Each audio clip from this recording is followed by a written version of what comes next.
It's such a joy to have gotten to contribute, and for me it was really the first time that I told my story of having left the corporate world. I was there for over 23 years, which just is amazing to me how quickly those decades go. And I started off there because I'd been told, gee, you're really smart at business, you should really pursue a career in the business world and in technology, and so I studied all these things, but I got there and that just didn't light me up, and so I kept trying different things to try and find, well, maybe if I move into more the business side, or maybe if I do some international work, because I've always wanted to travel. And what I didn't realize when I was in the middle of it is just these amazing skills that I was developing, that I got to do cultural integration of international mergers and acquisitions, and I got to learn about how people in different countries do business, and I got to learn about what it takes to create both a thriving culture as well as what it takes to perform as a business, and how do you bring people together when they come from really different places.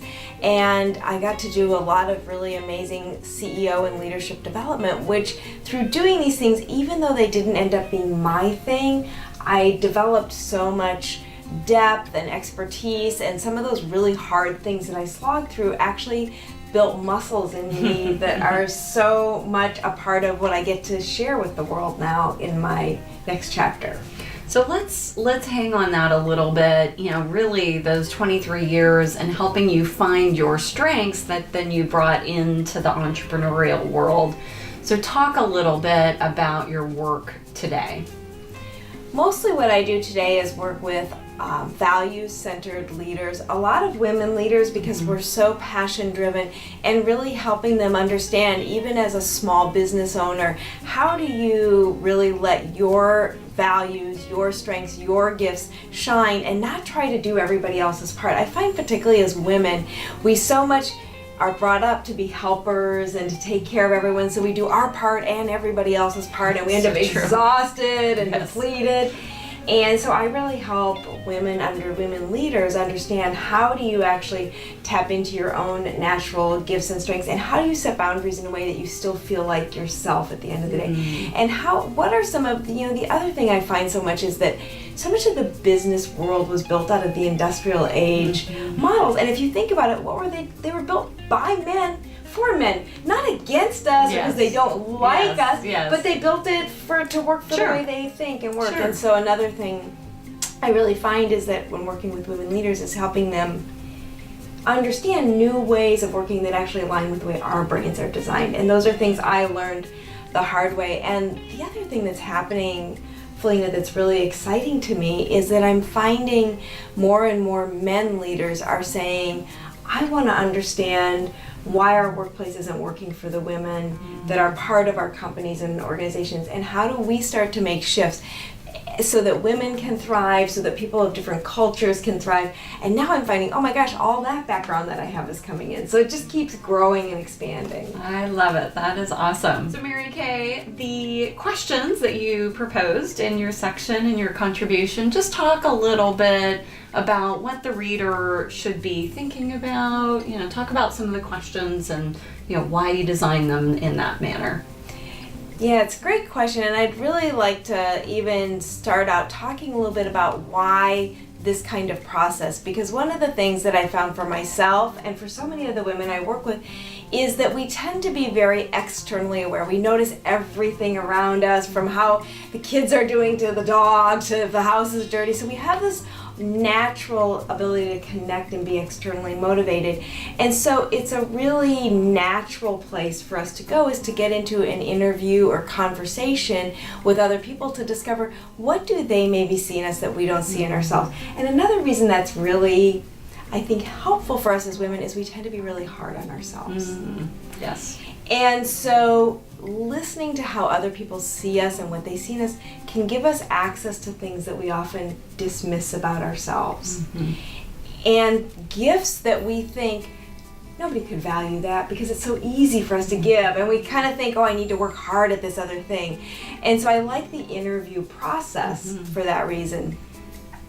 And these questions that I've put together are questions that I personally found really helpful, and I wrote them down this way because for me, they weren't the questions I was asking people.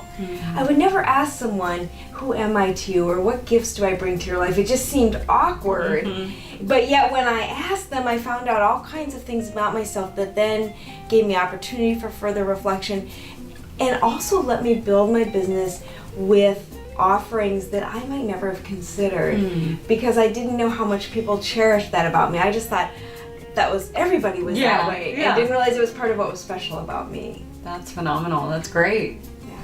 You know, another thing I would really encourage you to do with these interview questions is add your own to it, or if there's something you've heard someone say, maybe a poet or a speaker that really resonates, add that into the mix. And then make sure you don't just take everybody else's answers and say, oh, this is who I am, but that becomes the first step in a process of really reflecting which of this resonates with me and which of it doesn't, and what are the themes that really can make a difference for what is my heart's desire, for the thing I want to bring to the world. So it's really about blending that external view and some new insights with the internal reflection about who we are. And then the other thing I would just really encourage is, if you have young women or girls in your life, they could be your daughters or nieces and nephews, or even people who are around you at work that are younger women, that if you find this process useful, share it with other women, because I think it's just such a gift. I've had clients who've done it, and then the person that they asked to the interview, then they did it, and it was just a really fun exchange. Yes. Oh, that's awesome.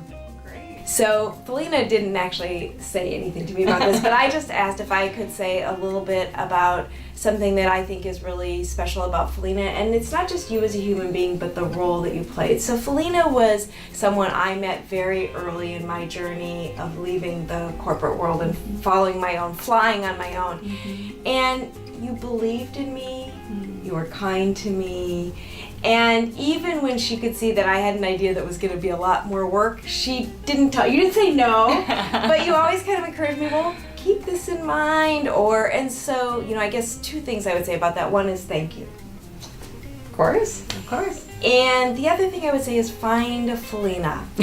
You know, someone who's really the wind beneath your wings, someone who's kind to you even when you're not being kind to yourself. And as you start to soar, be a Felina for someone else. Aw, thank you, MaryCay. I really, really appreciate that. Yeah. Awesome. Well, thank you so much for contributing to the book. I just really, your chapter, your segment really tied so much of what the other exercises are doing together. It really, really is so important, and I just love the way you articulated, you know, how you're asking our readers to go about really gathering what their strengths are in a slightly different way. Thank you so much. Thank you for the opportunity. Of course. Enjoy the book.